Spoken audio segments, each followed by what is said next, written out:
बच्चों, मैं आज आपके सामने एक न्यू टॉपिक लेकर आया हूँ जिसका चैप्टर हमने पिछली वीडियोस में स्टार्ट किया था और वो चैप्टर का नाम है करंट इलेक्ट्रिसिटी। करंट इलेक्ट्रिसिटी में हमने करंट इलेक्ट्रिसिटी क्या होता है, करंट इलेक्ट्रिसिटी का एक्सप्रेशंस क्या होता है, ईएमएफ क्या होता है, वोल्टेज किसको कहते हैं, इन सब चीज़ों को हमने पढ़ रखा है। आज हम उस चैप्टर को थोड़ा सा बियॉन्ड लेकर जाएंगे। आज जिस टॉपिक को हम डिस्कस करेंगे वो टॉपिक आपका गिवन है यहाँ पर। इनमें कौन कौन सी टॉपिक है?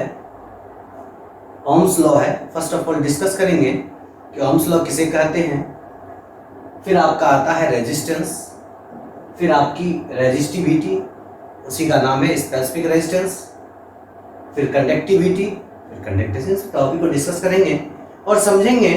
बच्चों, इस टॉपिक में से बोर्ड के पेपर में पूछे गए क्वेश्चंस, जेईई मेन में किस प्रकार के क्वेश्चन पूछे जाते हैं और नीट में किस प्रकार के क्वेश्चन पूछे जाते हैं, इन सब चीजों को हम देखेंगे। चलिए हम स्टार्ट करते हैं Ohm's law, first topic of this class. लिख लेते हैं ओम्स लॉ। ओम्स लॉ है क्या, इसको कैसे समझेंगे? साइंटिस्ट ने कौन सी एक्सपेरिमेंट करके ओम्स लॉ को समझाया था और उस एक्सपेरिमेंटल रिजल्ट से हमें क्या क्या मिलता है, जहां से हम अपने पूछे गए प्रॉब्लम्स को अच्छे तरीके से सॉल्व कर सकें। चलिए देखते हैं कि ओम्स लॉ दिया किसने था। एक साइंटिस्ट थे जिनका नाम था जॉर्ज साइमन ओम। ओम्स लॉ जॉर्ज साइमन ओम ने दिया था। उन्होंने एक एक्सपेरिमेंट किया और उस एक्सपेरिमेंट के बेसिस पर कि किसी भी कंडक्टर में अगर हम पोटेंशियल डिफरेंस को अप्लाई करें, यानी कि उसमें अगर कोई बैटरी जोड़ें तो उसमें करंट जो फ्लो होगा वो कितने अमाउंट में फ्लो होगा, इन दोनों में उन्होंने रिलेशन बताया। बेसिकली उन्होंने क्या बताया कि किसी कंडक्टर में अगर पोटेंशियल डिफरेंस अप्लाई किया जाए तो उस पोटेंशियल डिफरेंस के कारण उस कंडक्टर में कितना करंट फ्लो होगा, इसको उन्होंने ग्राफिकली और मैथमेटिकली एक्सप्रेस किया अपने एक्सपेरिमेंट से। चलिए देखते हैं वो एक्सपेरिमेंट क्या था। इस एक्सपेरिमेंट में जब जॉर्ज साइमन ओम्स ने अलग अलग पोटेंशियल डिफरेंस पर करंट का मेजरमेंट किया, तब उन्होंने देखा कि डिफरेंट पोटेंशियल डिफरेंस पर करंट डिफरेंट हो रहा था, बट उनमें एक रिलेशन था। रिलेशन क्या था कि जैसे जैसे उन्होंने पोटेंशियल डिफरेंस को बढ़ाया वैसे वैसे करंट की वैल्यूज भी बढ़ रही थी। इस एक्सपेरिमेंट से उन्हें ये कंक्लूजन मिला कि जब हम किसी कंडक्टर को एक कांस्टेंट फिजिकल कंडीशन में, मतलब कि उसको इक्वल टेम्परेचर प्रेशर पे रखें और उसमें पोटेंशियल डिफरेंस अप्लाई किया जाए,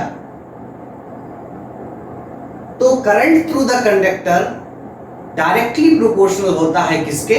पोटेंशियल डिफरेंस अप्लाइड के। कि जैसे जैसे पोटेंशियल डिफरेंस को बढ़ाया जा रहा था उसके रेशियो में करंट भी वैसे वैसे बढ़ रहा था। तब जॉर्ज साइमन ने अपने रिजल्ट पर ओम्स का लॉ दिया।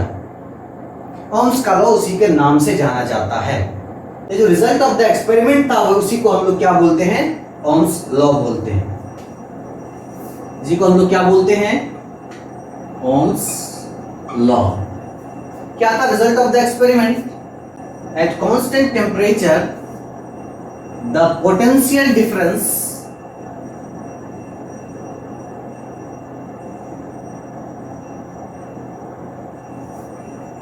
applied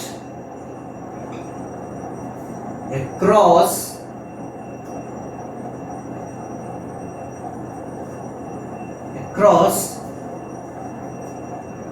the conductor is directly proportional to the current flows through it.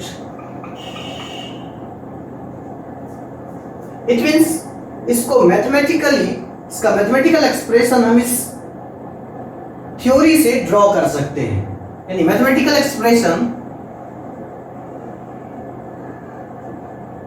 Mathematically हम इसको डिनोट कर सकते हैं potential difference V is directly proportional to current I. That implies V is directly proportional to I. इस proportionality को हटा के ओम ने एक कांस्टेंट दिया। उस कांस्टेंट को R बोला गया, जिसे हम रेजिस्टेंस भी कहते हैं, where R is equal to a constant called resistance of the conductor. Ohms law के एक्सप्रेशन के बाद हम यह देखेंगे कि V और I के बीच में ग्राफ कैसा होता है। तो जब हमने I और V का ग्राफ ड्रॉ किया और करंट को x एक्सिस में रखा और पोटेंशियल डिफरेंस को y एक्सिस में रखा, तो हम क्या देखते हैं कि V और I का graph when current is on the x axis and potential difference is on the y axis, the graph will be a straight line passing through the origin and the slope of the graph gives the value of resistance of that conductor. कि हमने जिस conductor का I V curve draw किया था, I को x axis में रखते हुए, V को y एक्सिस में रखते हुए, यदि उस ग्राफ का स्लोप निकाला जाए तो जिस कंडक्टर का हमने ग्राफ ड्रॉ किया उस कंडक्टर का रेजिस्टेंस हमें मिलता है। तो दोनों पॉइंट को हम लिख लेते हैं, जो बहुत ही इंपॉर्टेंट पॉइंट है और ये ग्राफ भी बहुत आपका इंपॉर्टेंट है। I versus V, graph of Ohm's law is a straight line and the slope of the given graph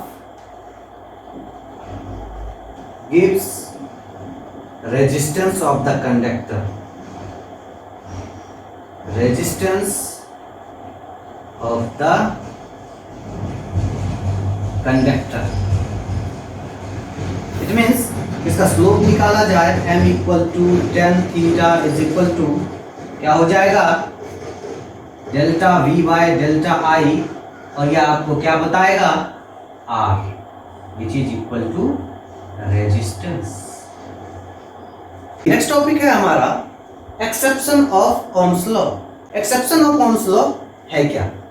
कहता है कुछ ऐसे मटेरियल हैं जो ओम्स के लॉ को ओबे नहीं करते हैं। कैसे ओबे नहीं करते हैं? यदि ऐसे मटेरियल जिसमें V और I का ग्राफ ड्रॉ करने पर स्ट्रेट लाइन ना आता हो, ऐसे मटेरियल ओम्स लॉ को ओबे नहीं करते हैं, और ऐसे मटेरियल को हम नॉन ओमिक कंडक्टर भी कहते हैं। एक दो डेफिनेशंस है, उसको हम लोग देख लेते हैं। सबसे फर्स्ट ऑफ ऑल है non ohmic conductor. Non ohmic conductor कि those material substance which conduct electricity but do not obey Ohm's law are called non-ohmic conductor. Example में आप याद रखेंगे कि बोर्ड के पेपर में कभी कभी ये नॉन ओमिक कंडक्टर के एग्जाम्पल्स पूछे जाते हैं, तो आप डायोड, ट्रांजिस्टर, थायरिस्टर, ओवरऑल यह सब सेमी कंडक्टर डिवाइसेस होते हैं जिनको कि हम आगे वाले मॉडर्न फिजिक्स में पढ़ेंगे। इसकी डिटेल्स से पढ़ाई करेंगे कि सेमीकंडक्टर्स क्या होते हैं, ट्रांजिस्टर क्या होते हैं, डायोड, ट्रांजिस्टर क्या होते हैं। तो बस आपको याद रखना है कि नॉन ओमिक कंडक्टर के एग्जांपल्स कौन कौन से हैं। All semiconductor devices, transistor, diode, thyristor. तब हम देखेंगे क्या, V I graph of non ohmic conductor. इस ग्राफ में हम क्या देख रहे हैं कि फर्स्ट ऑफ ऑल जब वोल्टेज को बढ़ाया जा रहा है तो करंट बहुत कम बढ़ रहा है, लेकिन एक सर्टेन कंडीशन पे करंट बहुत हाई हो जा रहा है। ऐसे कंडक्टर जो ऐसे ग्राफ्स को फॉलो करते हैं, और भी कई सारे ग्राफ्स होते हैं, ऐसे ग्राफ को फॉलो करते हैं, उसको हम नॉन ओमिक कंडक्टर कहते हैं, क्योंकि यह ओम्स लॉ को ओबे नहीं करता है। और इसके एग्जांपल्स में सेमीकंडक्टर डिवाइसेस जैसे कि ट्रांजिस्टर, डायोड, थायरिस्टर एटसेट्रा। चलिए फर्स्ट टॉपिक हमारा हो गया ओम्स लॉ।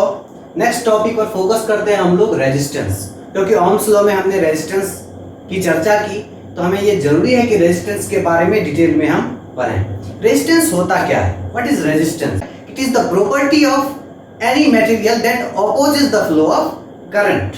इसको हम लिख सकते हैं, it is the property of any material by which it opposes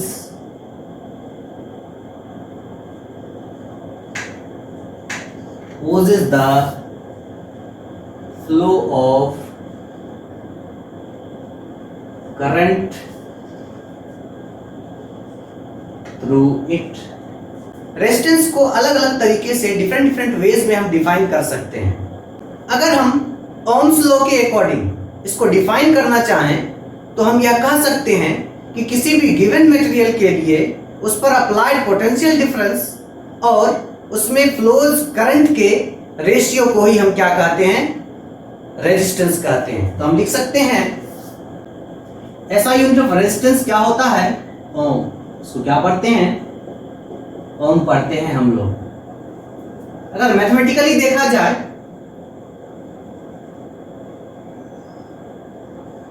mathematically ओम किसके इक्वल है?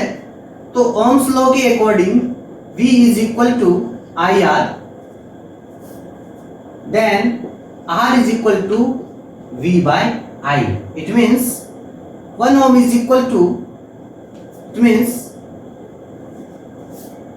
1 ohm is equal to 1 volt by 1 ampere. यदि किसी मटेरियल में 1 वोल्ट का पोटेंशियल डिफरेंस अप्लाई किया जाए और उसमें करंट 1 एम्पीयर का फ्लो हो, तब हम कह सकते हैं कि उस मटेरियल का रेजिस्टेंस 1 ओम रहा होगा। Definition of 1 Om.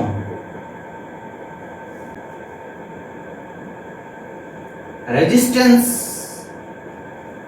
Of a conductor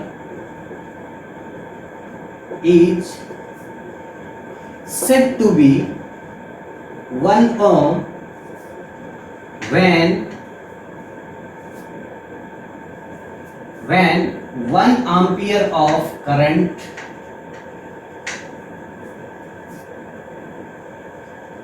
flows through it by applying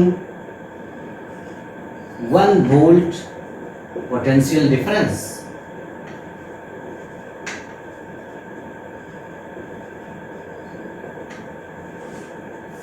कुछ नोट पॉइंट्स हैं जो नॉलेज बूस्टर के लिए है, तो आप उसको देख लें। यहां पर मैं यह कह रहा हूं कि हमने ओमिक और नॉन ओमिक कंडक्टर पढ़ा था, तो आप याद रखेंगे कि जो हमारा ओम्स लॉ का रिलेशन है, ओम्स लॉ का रिलेशन क्या है? R equal to V by I और V equal to IR। This relation is valid for all type of conductors. This relation is valid for either ohmic conductor और non ohmic conductor both. तो आप याद रखेंगे कि the relation R equal to VI is valid for both ohmic and non ohmic conductor. क्योंकि बच्चों को यह कंफ्यूजन रहता है कि हमने ओम्स लॉ पढ़ा V इक्वल टू IR, तो यह केवल ओमिक कंडक्टर के लिए ही इस रिलेशन को हम अप्लाई कर सकते हैं, तो ऐसा नहीं है। यह एक रिलेशन है जो रिलेशन ओम के लिए, ओम के कंडक्टर के लिए या नॉन ओमिक कंडक्टर दोनों के लिए वैलिड होता है। बस डिफरेंस यही है ओमिक और नॉन ओमिक कंडक्टर में कि ओमिक कंडक्टर में जो VI का कर्व होता है वह क्या होता है, एक स्ट्रेट लाइन होता है पासिंग थ्रू द ओरिजिन, और v हमेशा I के प्रोपोर्शनल होता है। बट इस नॉन ओमिक कंडक्टर में क्या होता है कि v I के प्रोपोर्शनल नहीं भी हो सकता है, but the ratio of v and I always gives the resistance of that conductor, जिसकी हम बात कर रहे हैं। चलिए नेक्स्ट टॉपिक है हमारा कि हमने रेजिस्टेंस पढ़ा, तो हम यह जानना चाहेंगे कि रेजिस्टेंस का कारण क्या है, what is the causes of resistance in a conductor. तो आपको पता है कि किसी भी कंडक्टर में करंट फ्लो होने का कारण क्या है, उसमें उपलब्ध फ्री इलेक्ट्रॉन्स। फ्री इलेक्ट्रॉन्स होंगे तो पोटेंशियल डिफरेंस अप्लाई करने पर वह मोशन में आएंगे और करंट को प्रोड्यूस करेंगे। अब क्या होता है कि कंडक्टर में केवल एक ही इलेक्ट्रॉन्स नहीं रहते होंगे, कई सारे इलेक्ट्रॉन्स रहते होंगे। तो कई सारे इलेक्ट्रॉन्स रहने के कारण जब इलेक्ट्रॉन मोशन में होगा तो दूसरा भी इलेक्ट्रॉन, तीसरा भी इलेक्ट्रॉन, या जितने भी इलेक्ट्रॉन होंगे सब मोशन में होंगे, और इलेक्ट्रॉन इलेक्ट्रॉन के बीच क्या होगा, कलीजन होगा, जिसके कारण इलेक्ट्रॉन इलेक्ट्रॉन के बीच कलीजन होगा। इलेक्ट्रॉन और जो एटम, दूसरे एटम होंगे उनके बीच भी कलीजन होगा। इसके कारण क्या होगा, इलेक्ट्रॉन की स्पीड स्लो हो जाएगी। यदि इलेक्ट्रॉन की स्पीड स्लो होगी, इसका मतलब है कि करंट क्या हो जाएगा, उस कंडक्टर में कम हो जाएगा। तो पहला कारण यह था कि किसी भी कंडक्टर में रेजिस्टेंस होने का कारण क्या है कि इलेक्ट्रॉन का कलीजन, किसके साथ, इलेक्ट्रॉन इलेक्ट्रॉन के साथ, इलेक्ट्रॉन और एटम के साथ। चलिए नेक्स्ट है कि यदि हम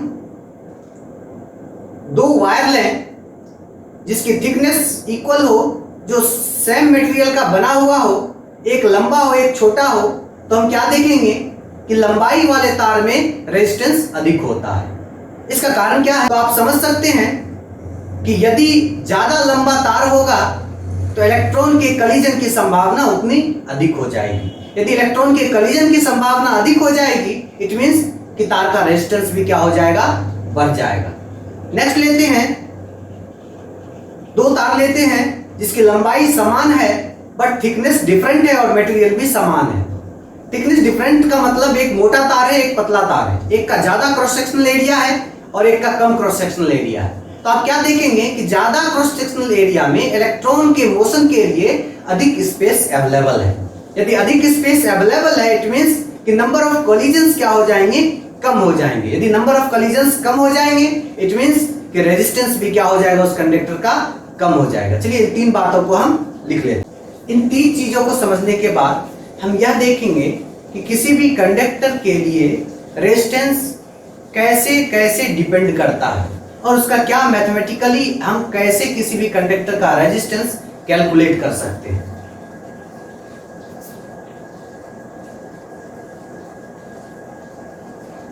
dependence of resistance.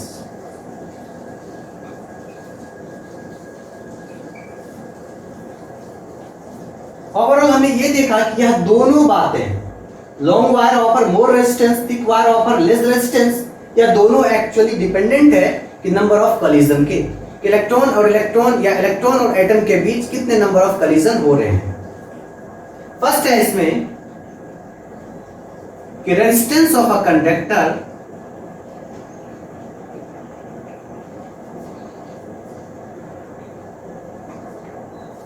R is directly proportional to length of the wire, that is L। तो इसको हम लिख सकते हैं R directly proportional to L। Second point, resistance of a conductor R is inversely proportional to cross-sectional area of the conductor।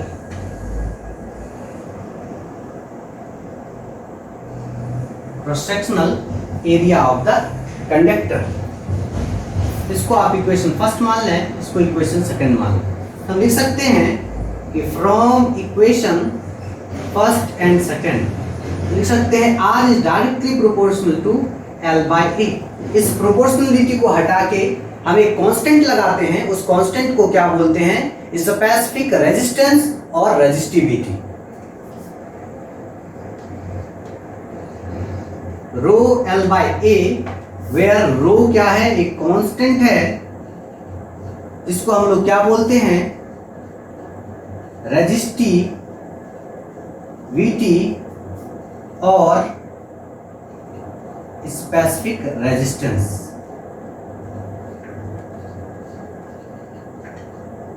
Next topic है हमारा resistivity, जिसको कि हम स्पेसिफिक रेजिस्टेंस भी कहते हैं। स्पेसिफिक रेजिस्टेंस या रेजिस्टिविटी है क्या, यह किसी भी मटेरियल की कैरेक्टरिस्टिक होती है कि उसकी रेजिस्टिविटी क्या होगी। जैसे हम बात करें कि अगर हम वुड लें, वुड की रेजिस्टिविटी मैक्सिमम, अगर हम कोई कंडक्टर लें, मेटल लें, तो उसकी रेजिस्टिविटी मिनिमम। तो इसको अगर डिफाइन करने की कोशिश की जाए तो हम इसका डेफिनेशन कहाँ से निकाल सकते हैं कि अर्लियर जो हमने एक्सप्रेशन पढ़ा किसके लिए, रेजिस्टेंस और उसके डिपेंडेंसी पर का जो हमने एक्सप्रेशन पढ़ा, कौन सा एक्सप्रेशन, कि हमको पता था कि resistance of a conductor is directly proportional to length of that conductor and resistance of a conductor is inversely proportional to the cross sectional area of the conductor, जिससे हमने एक एक्सप्रेशन निकाला R equal to rho L by A, जहां rho क्या था, एक constant था जिसका नाम हमने क्या दिया था, रेजिस्टिविटी या स्पेसिफिक रेजिस्टेंस दिया था। इस एक्सप्रेशन से यदि रो को एलिमिनेट किया जाए तो हम क्या देखते हैं कि rho is equal to R A by L. इस एक्सप्रेशन से हम रेजिस्टिविटी को डिफाइन कर सकते हैं। कैसे डिफाइन करेंगे कि it is the resistance of a wire. Resistivity भी एक्चुअली क्या है कि रेजिस्टेंस है जो कब होता है कि जब हमने किसी तार की लंबाई 1 मीटर ली और उसका cross sectional area 1 metre square लिया, तब जो उस तार की, उस कंडक्टर की रेजिस्टेंस होगी उसी को हम लोग क्या कह देंगे, रेजिस्टिविटी कह देंगे या स्पेसिफिक रेजिस्टेंस कह देंगे। जैसे कि आप पढ़ सकते हैं, it is the resistance of a wire of length 1 meter and cross sectional area 1 meter square। Next आता है रेजिस्टिविटी की SI यूनिट क्या होगी। रेजिस्टिविटी की SI यूनिट क्या होगी, ओम मीटर। कैसे होगी ओम मीटर, आप यहां देखेंगे कि resistivity is equal to resistance into area, cross sectional area divided by length. R की यूनिट हमने पढ़ रखी है ओम, और इसकी यूनिट मीटर स्क्वायर, और लंबाई की यूनिट मीटर, तो मीटर मीटर कट गया तो क्या बचा यहाँ पर, ओम मीटर बचा। इस प्रकार हम लिख सकते हैं क्या कि रेजिस्टिविटी या स्पेसिफिक रेजिस्टेंस की SI यूनिट क्या, ओम मीटर। नेक्स्ट आता है कि रेजिस्टिविटी क्या, हमने बताया कि रेजिस्टिविटी क्या है, एक कैरेक्टरिस्टिक ऑफ द मटेरियल है। यह ना तो लंबाई पर डिपेंडेंट है, ना ही क्रॉस सेक्शनल एरिया पर डिपेंडेंट है। इस प्रकार हमने पढ़ा था कि रेजिस्टेंस लंबाई पर और रेजिस्टेंस उस कंडक्टर के क्रॉस सेक्शनल एरिया पर डिपेंड करता है, बट रेजिस्टिविटी कैरेक्टरिस्टिक होने के कारण, किसी मटेरियल की कैरेक्टरिस्टिक प्रॉपर्टी होने के कारण, या उसकी लंबाई और ना ही उसके क्रॉस सेक्शनल एरिया पर डिपेंड करती है। तो आप याद रखेंगे इस पॉइंट को, बहुत ही इंपॉर्टेंट पॉइंट है, या और ये वाला बहुत ही इंपॉर्टेंट पॉइंट है जहां से क्वेश्चंस पूछे जाते हैं। नेक्स्ट आता है आपका conductivity.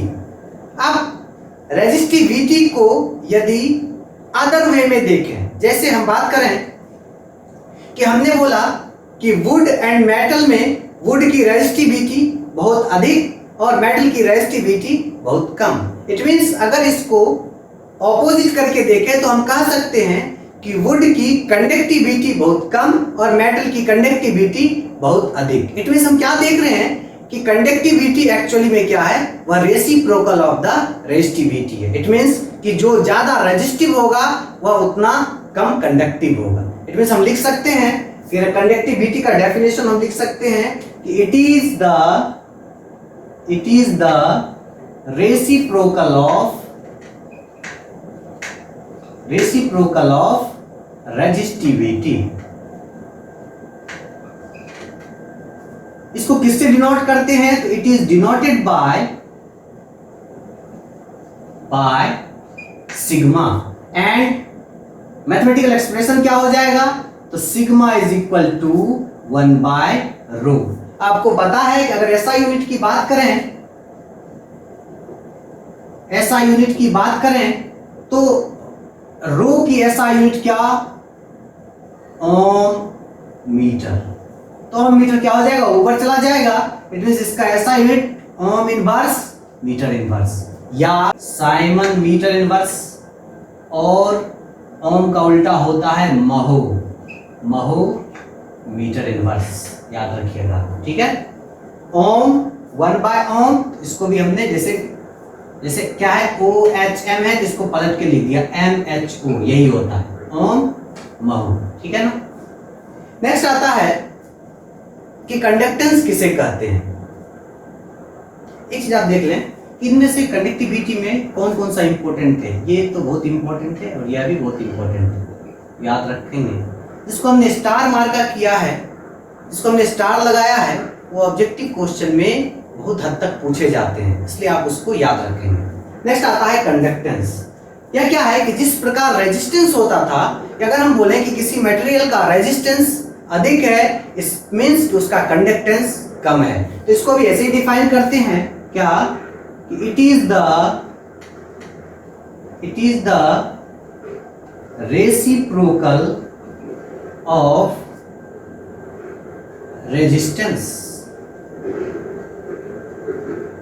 It is the reciprocal of resistance. इसको डिनोट किससे करते हैं, it is denoted by capital G, and mathematically यदि देखें तो G इक्वल टू 1/R, और SI यूनिट यदि हम देखें इसका तो क्या हो जाएगा, SI यूनिट हो जाएगा, क्या हो जाएगा, ओम इनवर्स, या इसी को हम लोग क्या कहते हैं महो, या इसी को साइमन, S से भी डिनोट किया जाता है।